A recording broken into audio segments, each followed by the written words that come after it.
What's up, Drop Pod listeners? You can check out new episodes of the Drop Podcast every Tuesday and Thursday wherever you listen to podcasts. You can find all of our content on YouTube at the Drop Golf Podcast and on our socials.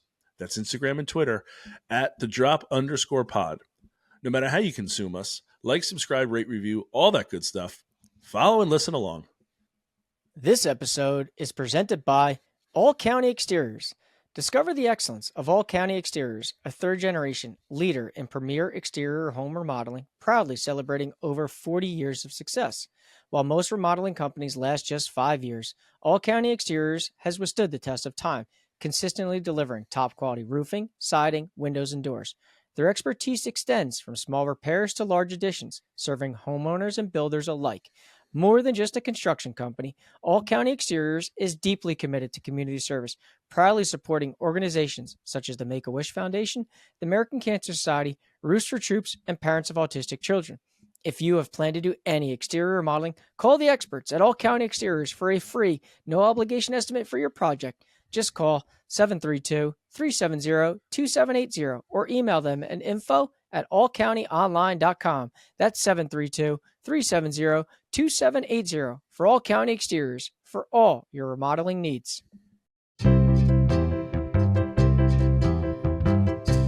This is the Drop Podcast where we talk golfing in the Garden State. I'm Mike Poro, and this is Ryan Coulott. What's up, Drop Pod people? How you doing this week? Welcome back to episode 108. Like I can't believe that it just keeps rolling. It's kind of crazy that we're at 108 episodes, and again, just rolling along here. One step in front of the next, buddy. Yeah. Let's go quick recap, preview of the week, and then we'll get into the episode, yeah? Works. Yesterday was Monday, October 28th. Mike put out his par 4 ninth hole, his Mike verse, Magic Mike Mondays. Eagle Ridge played the ninth hole on the Ridge course. So what was the routing that day, Mike? So we went Ridge Links. Ridge to Links. And I know that was a popular clip that's kind of went, kind of crazy on TikTok a little bit with all the comments. It kind of hit a little bit there with people talking about playing it. So kind of put out, you saw on Sunday, you saw the carousel that went out from all the pictures I took that day. Thought it was kind of fitting to put out the Mike first yesterday. So it was kind of like what we talked about, probably the best routing they have there. It for sure is. I actually, looking back, I don't, or thinking back, I didn't know that was the routing for that day for you. I know that I said that's the best routing, but that's without knowing that that's what you played. Because I feel like more often I go there and it's Ridge to Pines or Pines to Ridge, something like that, or Pines to Links, I should say. But I do think that Ridge to Links is their best routing there. So that's what we put out yesterday. You can go again. You can find that on YouTube. You can find it on Instagram. You can find it on Tickety Talk. Today is the 29th, episode 108. Also, head over to YouTube. You can watch us. You got Mike and I here. You can watch that version of us, or you can listen to us wherever you listen to podcasts. But subscribe, rate, review, all that good stuff. Tomorrow, the 30th, is Ryan Verse, and I take on Manasquan River. Manasquan River's 12th hole, par 4, heading out into the water. Basically, that 12th hole kind of has like a beautiful view. And we'll see. Last time I took on Manasquan, I had an eagle, the big bird, and it was, it was downwind, downhill. Got a hold of one, and just I really had a nice, easy 8-iron into the green, got it on, and actually listened to you and Dimmick talk about it because I was like, okay, I shot the pin, it's downhill, it's downwind. Like I took like 3 clubs off based on wanting to be short of it. So thank you to you two. I don't think we officially said that, but it helped for sure. I always like hearing that. And then made the putt, which was I was just trying to get it close. It just happened to go in. But tomorrow, Wednesday, the 29th, is taking on the 12th hole. Went to the next one. I recorded it because everybody knows the PBFU, the post birdie mess up. And so I wanted to see, I was like, okay, well, let's see how disastrous this is when you have an eagle. What's that mess up going to be? So stay tuned. That's out tomorrow. Instagram, YouTube, wherever you find us. Well, I can say one thing before that comes out on the 30th is, or tomorrow, I should say, is, I haven't heard from anybody that lives along the houses there on the right on number 12. So I'm assuming the ball doesn't end up there. You have to wait and see. Okay. Do you know a lot of people that live on those houses on the right there? Don't you worry about it. So then Thursday, the 31st, is Halloween. And we have our guest for Interview Thursday is Frank Esposito. And Frank is the teaching professional at Mountain Ridge Country Club. We have talked a lot about Mountain Ridge here. There's been a lot of people that said that place is aces. Everybody says that it's the place to play. You can't play Pine Valley. You can't play your home club. Everybody likes Mountain Ridge. So it's an insight into why everybody says that. So Frank does he's a stud player, talks about the course, explains why. And I mean, you talk about a guy who's been in the golf industry. He's got stories. He's one of these guys, Mike. They talk about like, he knows he's forgotten more golf than we know. So we have him on. He's got some great stories, and it's a great interview. Really is. So stay tuned for that. That's coming out Halloween. And then Friday, we'll see. Freaky Fun Friday. We'll see what we come up with for you.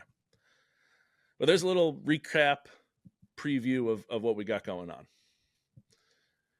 All right, Mike, let's get into our episode this week. Why don't we start here and you tell us, give us some of your updates here. Well, listen, I mean, first off, I know you and I said this on repeat for the past 2 weeks, but thank you to everybody that's been ordering things, hats, t-shirts, hoodies. Obviously you and I get the emails when things are getting purchased, and it's amazing to me, again, how many people want to rock the gear, rock the merch. It's impressive to where things have gone out to Ohio. Things have gone out to California. So it's not just golfing in the Garden State, which is kind of crazy to me to think about. But the reality is as we grow and as we get out there more and maybe a guest hits here or there or something goes on that somebody just frankly likes it. So again, it's there. You can go into the Instagram, go right into the link there, the link tree. It's the first link you see right there. It says merch is there. Again, as we've said multiple times, size up. Mm-hmm. Make sure you get that, large if you're a medium, because after one wash, after one dry, kind of shrinks a little bit. Unless you like it fitted, then I'd stick to the size you want. But even a guy like me that wears medium and everything, I've gone to large in all my gear. So just keep that in mind. Yeah, something to think about. I am excited. Mine's been ordered. It's on its way. I believe it's actually getting here today as we're talking about this. I was hoping to have the hat in to be able to rock it at least, but we'll be I'm thinking next episode is when we'll be showcasing our stuff. So again, make sure you listen to the sizes, and again, like Mike said, thank you for ordering, because it really is a lot of our emails. Like, I constantly get an email notification. I pull it up and just got to swipe it away. But again, thank you for you guys ordering. I'd rather have that than the other way. Let's talk pro golf, Mike, because as we know, this time of year can be very valuable to the professionals, even though it's kind of, I don't want to say off season, but it's the downtime. The season has ended. But there's still tournaments going on. So we got the ZOZO. Max and Chris were in this. The Corn Ferry's going on, or I should say the Q School, not Corn Ferry. That's been going on. So, and DP World Tour qualifying. So we got stuff going on here. Should we start at Max? Well, yeah. I mean, listen, let's start there, because I put out that video over the weekend about, I think something's brewing in Japan, because Max had just shot a third round 64. He was in the final group with Justin and Nico. And I just had a gut feeling he was going to get the job done. And to his credit, listen, he played unbelievable golf. Another T2 finish. He shot a final round 65, so it wasn't even like he played terribly. He made no bogeys in the final round. I think the one caveat that maybe he might look back and say, I wish I could do over, is in that final group, three of them are at 19 under going into the final hole. Okay, all three of them. Excuse me, I take that back. Justin was actually at 18 under. So you have 19 at Nico, you have 19 at Max, and you have 18 at Justin Thomas. They're going into the final hole, the 72nd hole, par 5. Max doesn't hit the best of drives, ends up with a 25-footer for birdie on the par 5, and it just misses on the high side. Okay. Justin Thomas ends up making birdie. So now he's at 19.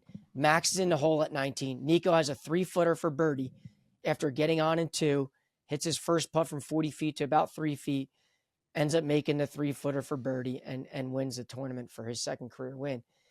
But it's nice to see Max battling with these guys. I had that gut feeling on Saturday. That's why I put that out there. He played very well. Mm-hmm. Maybe one drive he looks back and says, I wish I could hit the drive on the 72nd hole again. But he was right there. We talked about it when we had him on. He liked his sushi, so we knew he was going out to Japan. Yeah. That was a no-brainer. So, again, listen, it's his first playing of a tournament in the fall series. So it was nice to see him out there not only playing, but then, frankly, playing really well. Going 64, 65 on the weekend is not. So it's nice to see him get the job done out there, and just adds a little extra dough into the bank account. It does. It's a good showing. Like I just said, 64, 65 is not a bad showing at all. You kind of get the feeling, Mike, that there's times when like you wish you could play better. It's like, I gave that tournament away. I did something, and you could probably. I'm sure he's thinking, I wish I had a better drive on 18, right? You can always nitpick, but that feels even more nitpicky. It feels like this other guy, feels like Nico went and won the tournament. Max didn't lose the tournament, right? So that's a good feeling. And we've talked about it before. You're going to hear it again on Thursday this week, because we talk about it with Frank, that learning to win is a skill. And this is just another step. I feel like Max is getting even closer to that, to learning to win, and that this is another, again, step in the right direction for him. Last time he came in second, we had a absolute roller coaster for him to come in second. This time, not a roller coaster. Plays really well. Just got outplayed by, guy birdies the last hole to win the tournament. To me, that's a step in the right direction. I know that it might not feel that way, but I think if Max is to look back on this, that it was, yes, he could see the progressions getting better. And I know he wants to win, but he's continuing to move closer, which is huge. Yeah, and to that point, to kind of echo what Frank will say on Thursdays, is Nico did come out and say, he goes, I don't think I would have won this week without winning in Puerto Rico last year. Mm-hmm. So to your point, listen, Max is one of those guys, he's on the cusp. I think when you're heading into 2025, there can't be a name on that, up and coming list or watch out for without putting him on there. I mean, frankly, he's playing so well. He's getting things done. He's playing at a high level. It's a matter of time before he's one of these guys that breaks through and gets 2 or 3 wins and catapults himself into big time. Absolutely. And is he? How do I want to put that? He's going to come in screaming. When he breaks through, he's going to break through in a big way. I really believe that. Once he does get that first win and learns that, finally learns that skill or obtains that skill or whatever you want to call it, he's going to break the door down, and I think it's going to be a water flow of success for him. I really do. Yep. No doubt. And Chris was out there in Japan. I mean, the nice thing about going out there is it's a no-cut event. So clearly, if Chris didn't have his A game, I think he did shoot a second round 77 or something like that. But nonetheless, at least you're going out there, you're still cashing a check no matter what. Yeah. And getting sushi. So, yeah.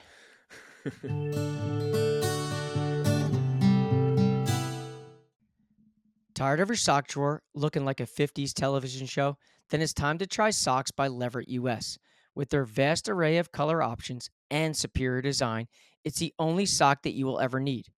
Whether you play golf, tennis, pickleball, or are just on your feet all day, Leverett socks will enhance every step you take. Made from 97% nylon and 3% spandex, Leverett socks offers advanced moisture-wicking technology, odor-resistant fabric, durable and elastic construction, exfoliation components, and a blister-proof design. The performance of the socks are unparalleled in the market today, and they by far have the most color options in the business. Whether it is a holiday, seasonal, or event based, Leverett US is consistently expanding their color options and designs. For those golf professionals, business owners, and merchandisers out there, Leverett US also offers a custom sock option. Fully customize your sock from heel to toe. With your logo on the sock and on the packaging, they are a perfect way to promote your business or make a nice margin in your shop or retail store. Throw a little text on the back heel and really take your custom sock to the next level. Leverett US is the only sock company you will need to address the one missing fashion piece in a person's wardrobe. For more information on Leverett socks, go to www.leverett.us or check them out on Instagram at LeverettUS. And don't forget, your outfit's not complete without Leverett on your feet.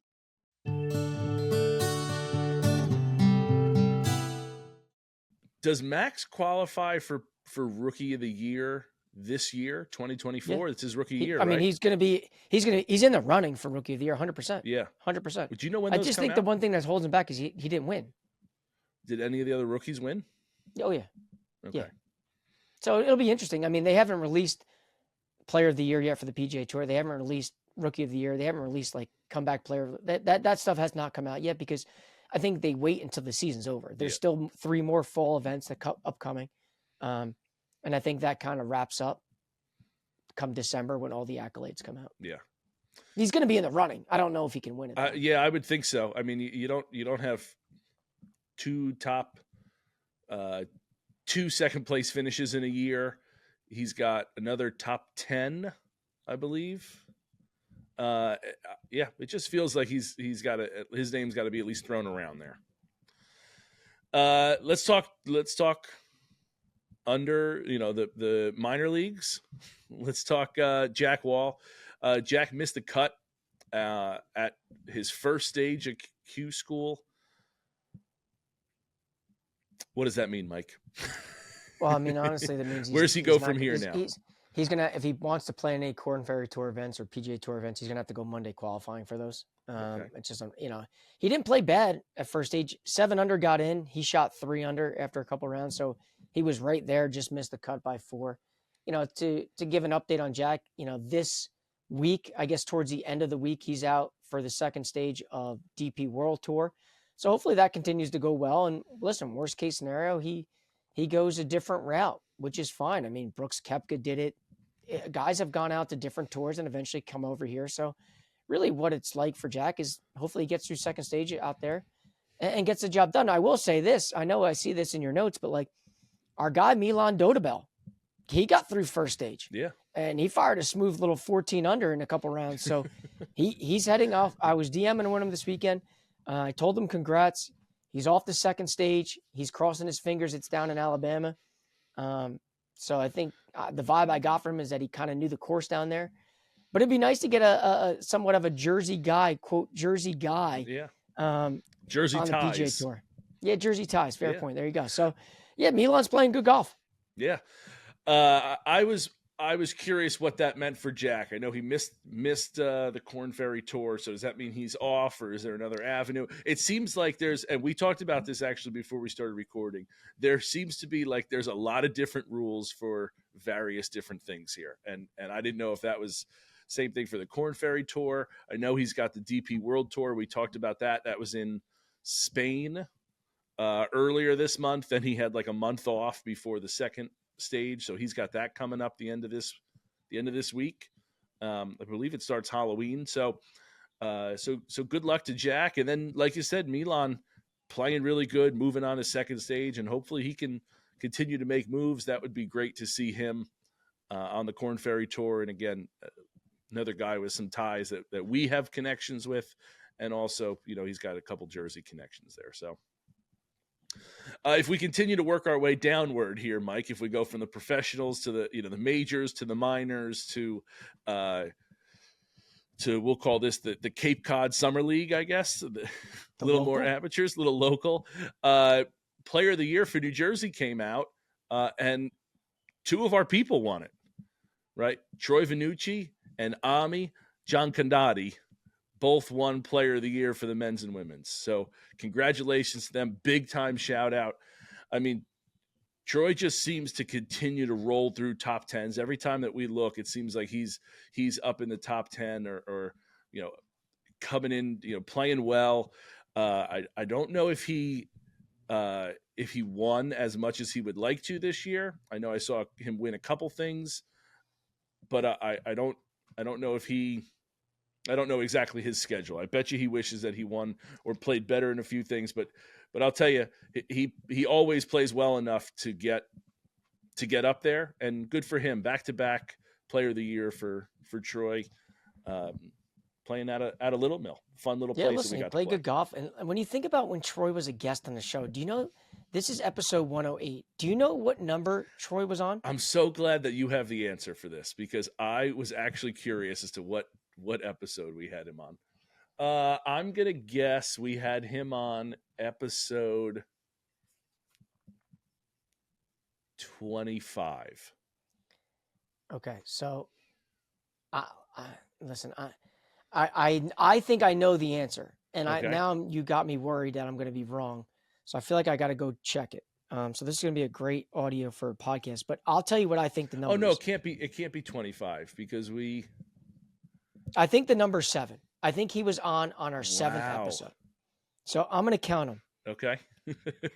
3, 4. Yeah, 25 brings us to like February, so that can't. Episode 7. Wow. Little Mill Country Club and Troy Vannucci interview. That was November of 2022 that we had Troy on. Holy cow.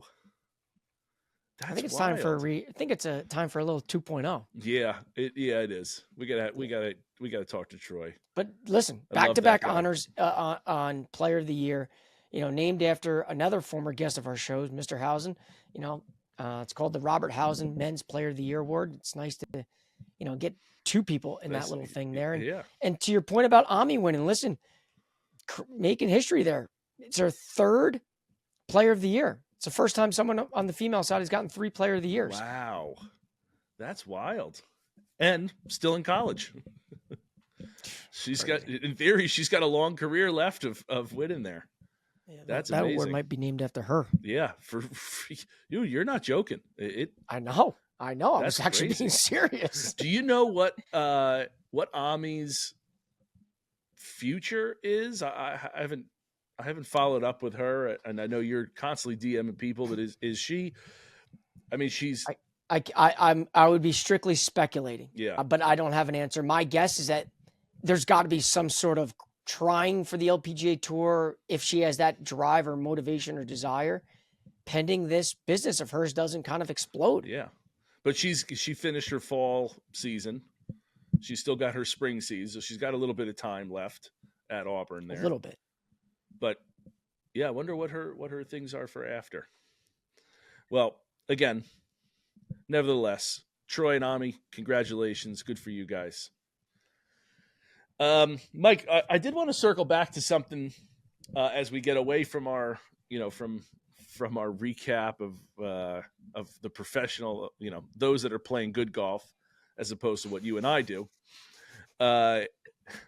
Last week we talked about Francis Bird and something that kind of brings a question to mind. People have talked about places and they talk about like, oh, that's a course that's home to them. Say, oh, that's a local Muni. And like, that's a phrase that gets kind of thrown around in the golf world. And people have said that about Francis Bird. Oh, it's a great local Muni. When you hear the word local Muni, what do you think of? Not that. Right. Not that. So give me some adjectives. So what you could either describe a course, you could describe like I just Here's what I'll say. Yeah, It's a tough thing to answer in this politically correct world that we live in, right? Because you don't want to offend anybody, and that's not what my intent here is with it. But when I think local muni, I think rundown public golf courses. correct. I'm not going to say names because I think that may be just a little tad disrespectful. Name. I demand the names. I'm sure you could think of a few off the top of your head. Or, so when I also think local munis, I think rundown, run of the mill, in a neighborhood, just kind of, you looking just to play golf with non-golfers in a sense. They just want to play. Yeah. They're not out there being competitive. They don't care if they shoot 150. They're just looking to have a good time. That to me is like the local muni. When I hear local muni, Mike, I hear exactly the same thing. I do. Or even an executive golf course. Yep. Or the executive golf course. A lot of par threes where you're not going to make 100 on a hole, or it's just sprinkle in a par four. Like, that's to me what I deem a local muni. I don't deem what I think is potentially one of the best public golf courses in the state of New Jersey and Francis Byrne to be a muni. If that's a muni, man, oh man, I got to go back to school and be re-educated. So this is my point. It is, by definition, a municipal golf course.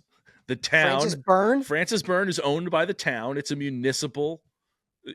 Essex County is a municipality. They own the golf course. That's the definition of a municipality, a muni owning a golf course, right?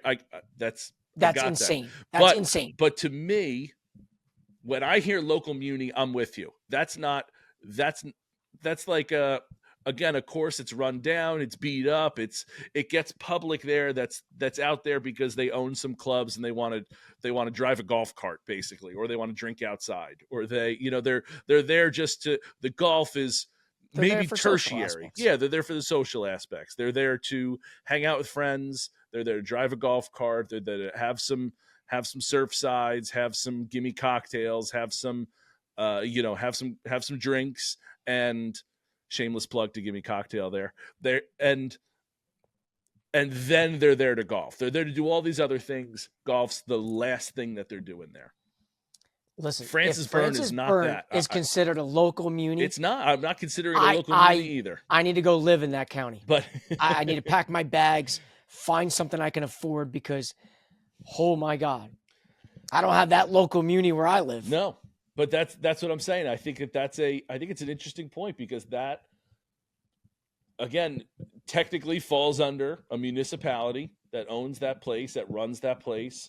And it's very different. So I think that when we throw those terms around, local muni, I think that it's good to define it, because I wouldn't consider that a local muni, right? Just like I wouldn't consider what's another one that's owned by it. You go to like Hominy Hill, that's owned by the Monmouth County Park System, right? That's not a local muni, but it's owned and run by a municipality.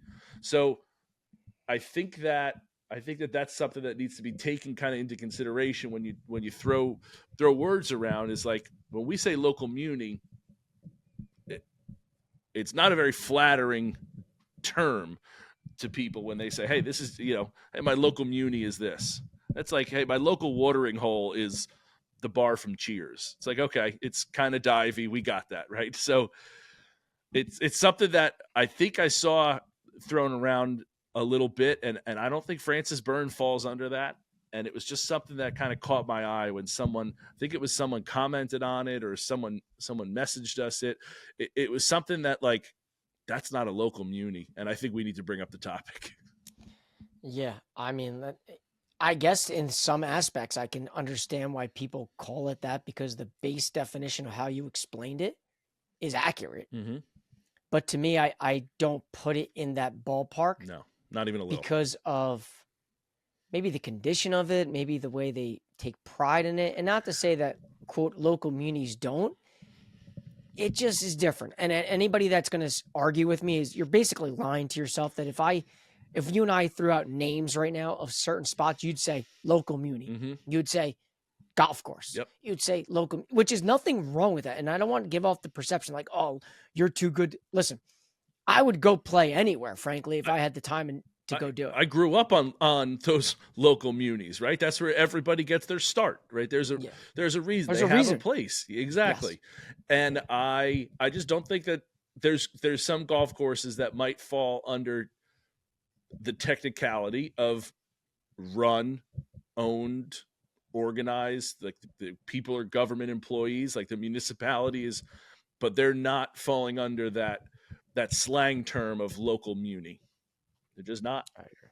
No, I agree 100% with you. So I did want to circle back with that because I thought that was an interesting comment or an interesting. I forget where I saw it, but it got me thinking about that Francis Byrne being a local muni. And that is not a local muni. It is a full blown stud of a golf course, and that's the only way to describe it. Ain't that the truth? There were some people that had DM me saying that it is rather difficult to get tee times out at Francis Byrne, and how do you get them? Like I go on there and I know Tim had brought that up in the interview that it is difficult, and it's like anything, like it's a popular spot that people want to go play. You got to get on that system as soon as you can. But again, I don't know what's wrong with playing at 10 o'clock or 11 o'clock or 12 o'clock but yeah, I mean, it's just, your time of day has to match up. I mean, you got kids, a wife, you got stuff that people got to do. You think of what people are doing in the summer. Like maybe they're not even around there. They're going to the beach. So it's not like you can play in the morning and then get down to the beach. That's a lot of, dealing with a lot of traffic then. So I do get all that. The other thing, Mike, that I thought was interesting, when we talked to Tim, they do 12-minute tee times, which I absolutely love, because there's not many golf courses that think about that as like they think of like, hey, we can money grab this. Like, let's do tee times every 9 minutes. Let's do tee times every 10 minutes. And they're like, no, they want the experience of the golfer. And I just love that. I think they've done a great job with thinking about the experience of the golfer at that place. And I don't think that goes into many other places or holds the weight in many other places. Because there are some, I know a place that did them every 8 minutes because they're like, hey, we could just push people out there. Let's have 7,000 golfers on the golf course at once. And that's no fun for anybody. Nobody's having a good experience. So you're just, in my mind, you're thinking like, this is just a money grab. Let me be as business-like as possible. Let me get as much money as I can out of this without really caring about the repeat business. Because quite frankly, and the place I'm thinking of, I'm good with ever playing there again. It's not a pleasurable experience. It's not that good where I'm thinking like, hey, let me go back there. It's just not. So I have no desire to play there again because the experience isn't. Now, if I didn't have to be waiting on every single shot, different story, which is what Francis Byrne has thought of. You don't see. Now, we played it on a day where it was raining, so not a lot of people are getting out there anyway. But every 12 minutes, you're going to be able to cruise. And the only way you're waiting on a shot is if someone's really having a bad hole. So yeah, I to your point, I think it's forward thinking. I think that's kind of that's an important factor, But as we kind of look ahead here now, I don't know if you remember, but a couple weeks ago you made me tease out what next weekend schedule looks like. Yeah, and it is a loaded weekend for us. It's kind of fallen by the wayside. So I know the audience come Saturday, come Sunday, we're out and about. Yeah, we got a jam packed. I want to say, what do we got? 36, 54. We had a 63 hole day weekend. Excuse me, 63 hole weekend coming up.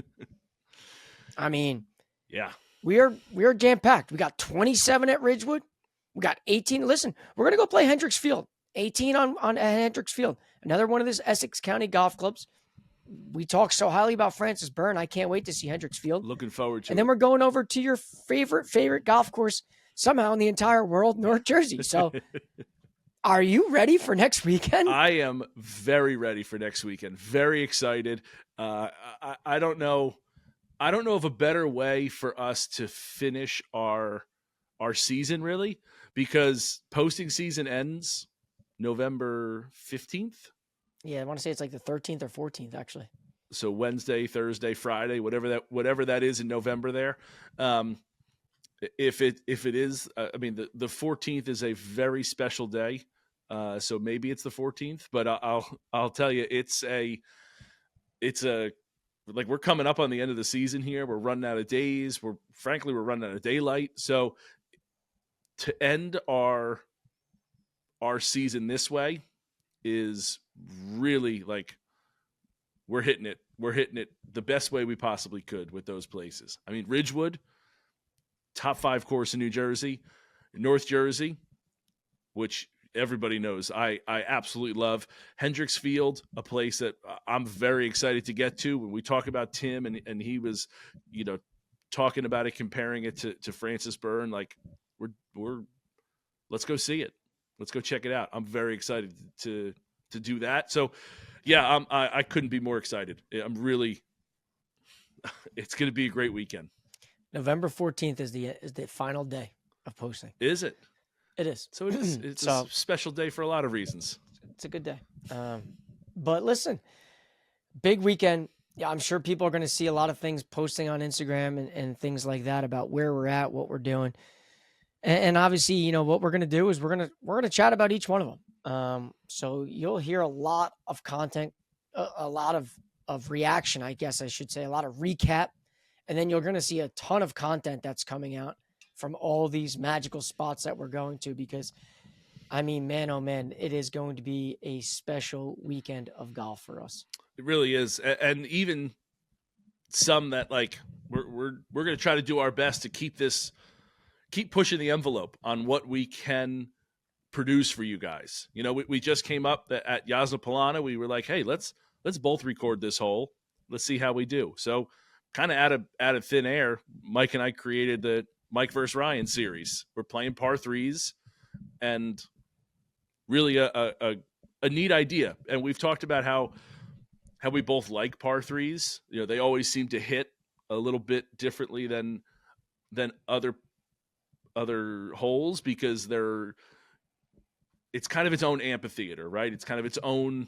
You can see the tee shot, you can see the green. Everything's kind of in such a small confined space. So let's showcase them. I think it's a great idea.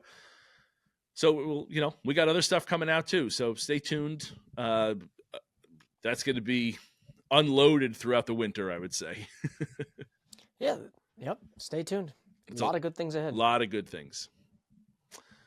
Mike, I don't have anything else for this week. You got anything else? No, I need to go rest up the body. I got to be ready to go for next weekend. So, the less I can talk, the less I can, run, the more I can sit. Rest up. I got to make sure I'm ready to go. We're going to close it off here, and I'm going to go onto Amazon and buy just an absolute 15 bags of Epsom salt for the salt baths and to get the body right. All right. So that's it for Mike and I today. Stay tuned Thursday. We have Frank Esposito on, who's the teaching pro at Mountain Ridge. Again, we've talked quite a bit about Mountain Ridge. It seems to be everybody's favorite course. That's not their own. That's not Pine Valley. So it's a good insight into that spot. So till then, cheers.